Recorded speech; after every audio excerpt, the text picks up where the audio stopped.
100 sci-fi movies, man. It's me, your boy, The Seed, the host of most of this stuff right here on Podbreaking Network, man. Refried Scenes will return one day. There's been a lot going on in the ladies' lives of Refried Scenes, but I eagerly await their return to form because that is one of the better shows here on this network. But yeah, man, we're rolling on along with our 100 sci-fi list. If this is the first one you've listened to, you picked a weird one to start with, but we are talking about one science fiction movie every day for the first 100 days of the year 2022, racked and stacked by me, your boy Seed, the host of this bit of business. Like I said, yesterday we talked about what was that, number 67? We talked about yesterday. Yes, we talked about number 67 yesterday, Possessor, and oh boy, man, oh man, oh man, oh man. That's not for the faint of heart. That's not one to watch with your kids. Let's put it that way, because it gets gruesome.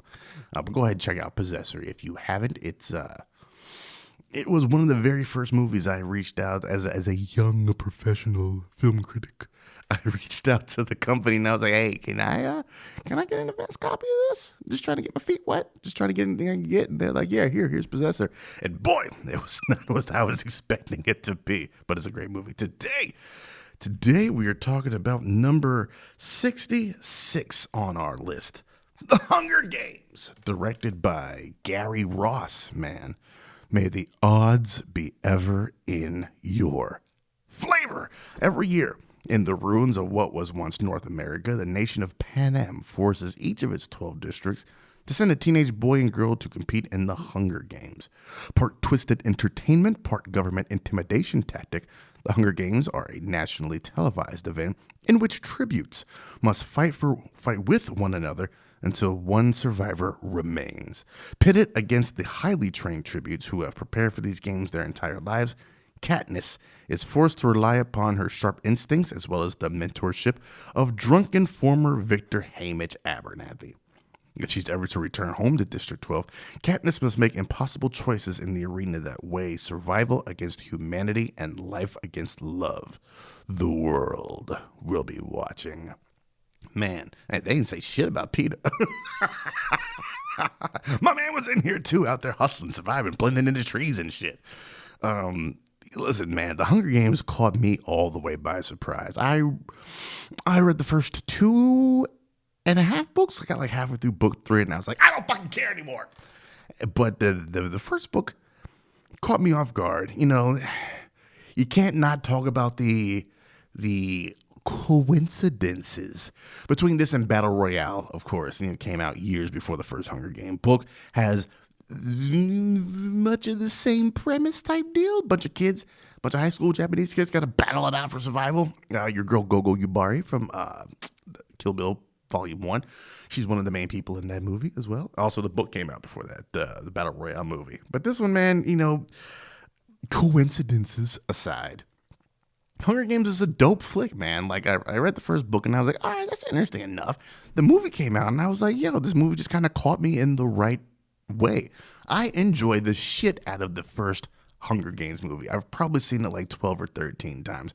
It's just like all the setup to get to them in the arena, I find well done and intriguing and fascinating. And then once they're in the arena itself, which is pretty much like most of your second and a good bit of your third act, man, they really let that time breathe. They don't rush through the arena, and they don't rush to get to the arena, which is really what you pay the ticket of admission to see this movie for, right? They take their time in setting it up, putting in developing the characters, both Peeta and Katniss, and as well as a little bit of low key development for Haymitch. That kind of just it shows you, like, if you were to survive this horribleness, here's something you could end up being. Because anyone who has survived that horror, if they end up being an alcoholic for the rest of their lives, I completely understand. Shit is rough, man. You just have to kill a bunch. As a kid, you had to kill a bunch of other kids. That shit's gonna fuck with your psyche. It's well shot, incredible cinematography, man. I really dig the plotting, the pacing, the characterization, Gary Ross's direction. This is what really put Jennifer Lawrence on the map. Did she already have her Oscar for that Winters nonsense? I think she might have. But this is what blew her up in the superstardom before we got too much Jennifer Lawrence. But it's great. And shout out to your boy Future Man, Josh Hutcherson, who also does a great job as PETA. This is before all the Gaylor PETA nonsense. It was just straight up battling and survival and ingenuity.